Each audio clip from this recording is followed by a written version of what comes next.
Chicken 65 करण्यासाठी इथे मी chicken घेतलेलं आहे। तर यामध्ये सर्वात अगोदर आपल्याला टाकायचं आहे जिंजर गार्लिक पेस्ट। खूप झटपट अशी होणारी ही रेसिपी आहे आणि एकदम रेस्टॉरंट सारखी लागते।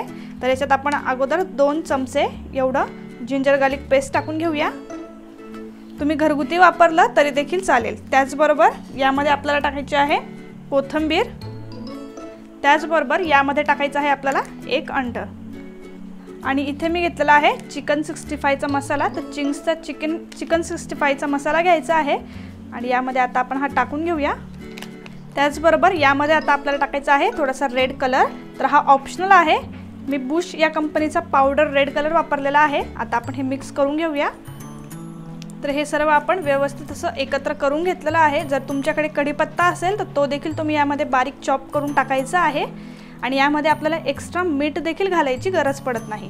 आता हे आपलं व्यवस्थित असं मिक्स झालेलं आहे। आता 10 मिनिटं आपण याला असंच मॅरिनेट होऊ देऊया। त्यानंतर आपल्याला याला डीप फ्राय करून घ्यायचं आहे। तर 10 मिनिटं झालेली आहेत आणि चिकन व्यवस्थित मॅरिनेट झालेलं आहे आणि इथे तेल देखील आपलं मी गरम करून घेतलेलं आहे। आता यामध्ये आपण ते चिकन 65 आहे ते डीप फ्राय करून घ्यायचं आहे।